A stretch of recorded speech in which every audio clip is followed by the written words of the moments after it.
दोस्तों, अगर आप भी महेंद्र सिंह धोनी को एक महान खिलाड़ी मानते हैं तो इस वीडियो को अभी दिल से लाइक कर दीजिए। दोस्तों, आईपीएल 2020 का 14वां मैच चेन्नई सुपर किंग्स और सनराइजर्स हैदराबाद के बीच आज खेला जाना है। ये मुकाबला दोनों ही टीमों के लिए काफ़ी रोमांचक होगा, जहां एक तरफ सीएसके को जीत पर फिर से कमबैक करना है और वहीं सनराइजर्स हैदराबाद अपनी लगातार दूसरी जीत भी हासिल करना चाहेगी। हालांकि ये आसान तो बिल्कुल भी नहीं होगा, क्योंकि दोनों ही टीमें काफ़ी टक्कर की हैं और दोनों के बीच कांटे का मुकाबला देखने को मिलेगा। महेंद्र सिंह धोनी की कप्तानी वाली चेन्नई सुपर किंग्स के लिए अब तक का ये सीज़न काफ़ी ख़राब रहा है। हालांकि दोस्तों, सीएसके को एक बड़ी खुशखबरी भी ये मिली है कि हो सकता है कि इस मैच में उनके दो बड़े दिग्गज खिलाड़ियों की वापसी हो। जी हाँ, वीडियो में आगे बने रहिए, मैं आपको बताऊंगा कि कौन से वो बड़े दिग्गज हैं। सीएसके टीम ने अभी तक 3 मैच खेले हैं, जिसमें से उन्हें 2 में हार मिली है और वहीं 1 में जीत हासिल की है। दूसरी तरफ डेविड वार्नर की कप्तानी वाली सनराइजर्स हैदराबाद की हालत भी कुछ ऐसी ही है। उन्होंने अभी तक इस सीज़न में 3 मैच खेले हैं, जिसमें उन्हें 2 में हार मिली है, तो वहीं पिछले मैच में दिल्ली कैपिटल्स के खिलाफ जीत हासिल हुई है।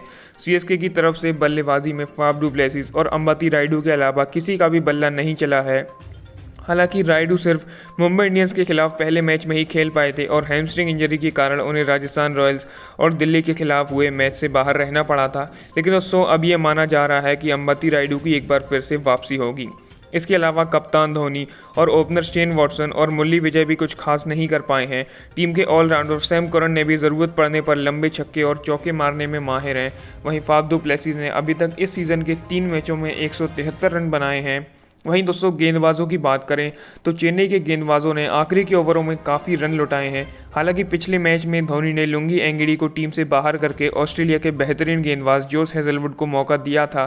दीपक चहर भी अभी भी लय में नहीं आए हैं और वो शुरू के ओवरों में विकेट नहीं निकाल पा रहे हैं। स्पिन गेंदबाजों की बात करें तो रविंद्र जडेजा और पीयूष चावला काफ़ी महंगे साबित हो रहे हैं।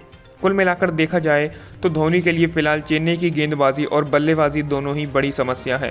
हालांकि दोस्तों, सीएसके को एक और बड़ी खुशखबरी ये मिल गई है कि उनके खतरनाक ऑलराउंडर ड्वेन ब्रावो की भी वापसी हो सकती है। जी हाँ, शुरुआत के 3 मैचों में ब्रावो नहीं खेल पाए थे, लेकिन अब फाइनली उनकी इस मैच में वापसी हो सकती है। ऐसे में दोस्तों, यहाँ पर बात करें सीएसके की पूरी प्लेइंग 11 की, तो उसमें होंगे N Jagadeesan, Shane Watson, Faf du Plessis, Ambati Rayudu, MS Dhoni, Kedar Jadhav, Ravindra Jadeja, Sam Curran, Piyush Chawla, Dwayne Bravo और दीपक चहर। तो दोस्तों, ये तो होगी चेन्नई सुपर किंग्स की पूरी प्लेइंग 11। अब दोस्तों, आप हमें नीचे कमेंट करके बताइए कि क्या सीएसके की टीम सनराइजर्स हैदराबाद को मुकाबले में हरा पाएगी या नहीं। अपनी राय नीचे कमेंट में ज़रूर बताइएगा। दोस्तों, आईपीएल के 13वें सीजन के 13वें मुकाबले में किंग्स 11 पंजाब को शर्मनाक हार झेलनी पड़ी। मुंबई इंडियंस ने एक तरफा अंदाज में इस मुकाबले को अपने नाम किया। इस जीत में खुद कप्तान रोहित शर्मा ने शानदार अर्धशतक ठोका। हार्दिक पांड्या, केरन पोलार्ड ने अंत के 3 ओवर में 62 रन बनाकर मुंबई इंडियंस के स्कोरबोर्ड पर 191 रन टांगे, जिसके जवाब में किंग्स 11 पंजाब 143 रन ही बना पाई और 48 रनों से ये मुकाबला हार गई। टूर्नामेंट में ये राहुल की टीम की 4 मैच में तीसरी हार है, जबकि मुंबई पल्टन की 4 मैच में ये दूसरी जीत थी। अब दोस्तों, आपको बता दें कि जब मुंबई इंडियंस की टीम बल्लेबाजी कर रही थी, तब एक बड़ी घटना हुई जिसे देखकर सभी लोग पूरी तरह से हैरान रह गए।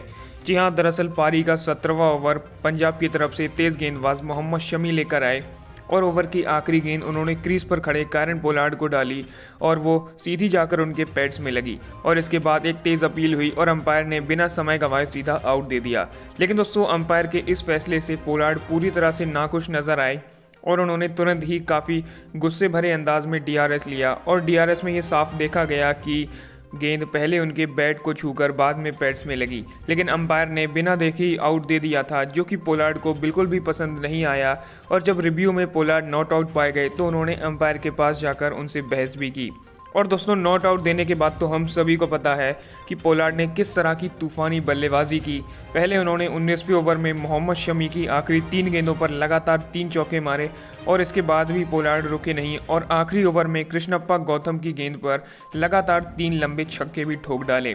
इसी तरह से पोलार्ड ने 235 की स्ट्राइक रेट से मात्र 20 गेंदों में ही 47 रनों की तूफानी पारी खेली, जिसमें 3 चौके और 4 बड़े छक्के शामिल थे। ऐसे में दोस्तों, आपको पोलार्ड की ये बल्लेबाजी कैसी लगी, नीचे कमेंट्स में ज़रूर बताइएगा। अब दोस्तों आपको बता दें कि पहले बल्लेबाजी करने उतरी मुंबई इंडियंस की शुरुआत ज़्यादा कुछ खास नहीं रही और पहले ही ओवर की 5वीं गेंद पर सलामी बल्लेबाज डीकॉक बिना खाता खोले ही क्लीन बोल्ड हुए। डीकॉक ने 5 गेंदों में एक भी रन नहीं बना पाया। इसके बाद नए बल्लेबाज सूर्य कुमार यादव भी ज़्यादा कुछ खास कमाल नहीं कर पाए और चौथे ओवर की 5वीं गेंद पर मोहम्मद शमी के हाथों आसानी से रन आउट हुए। सूर्य कुमार यादव ने 7 गेंदों में 10 रन बनाए, जिसमें 2 चौके भी शामिल थे। इसके बाद दोस्तों नए बल्लेबाज ईशान किशन और कप्तान रोहित शर्मा के बीच एक अच्छी साझेदारी बनती हुई नजर आई, जहां पर ये दोनों ही शानदार तरीके से पारी को आगे बढ़ा रहे थे कि तभी 14वें ओवर की पहली गेंद पर धीमी बल्लेबाजी कर रहे ईशान किशन कैच आउट हो गए। अपनी पारी में उन्होंने 32 गेंदें खेलकर मात्र 28 रन बनाए, जिसमें 1 चौका और 1 छक्का शामिल था। इसी बीच दोस्तों रोहित शर्मा ने शानदार पारी खेलते हुए अपना 50वां भी पूरा किया। अर्धशतक लगाने के बाद भी रोहित लगातार तूफानी बल्लेबाजी करते ही जा रहे थे कि तभी 17वें ओवर की पहली गेंद पर एक और बड़ा शॉट मारने के चक्कर में वो भी कैच आउट हो गए। अपनी पारी में रोहित ने 45 गेंदें खेलकर 70 रन बनाए, जिसमें 8 चौके और 3 लंबे गगनचुंबी छक्के भी शामिल थे। इसके बाद दोस्तों बल्लेबाजी करने आए कायरन पोलार्ड और हार्दिक पांड्या ने क्रीज पर आते ही पंजाब के सभी गेंदबाजों की जमकर धुनाई की और दोनों के बीच मात्र 23 गेंदों में ही 67 रनों की तूफानी साझेदारी हुई। इसी बीच कायरन पोलार्ड 20 गेंदों में 47 रन बनाकर नाबाद रहे, जिसमें उन्होंने 3 चौके और 4 लंबे छक्के मारे और वहीं हार्दिक पांड्या भी 11 गेंदों में 30 रन बनाकर नॉट आउट रहे, जिसमें 3 चौके और 2 छक्के शामिल थे।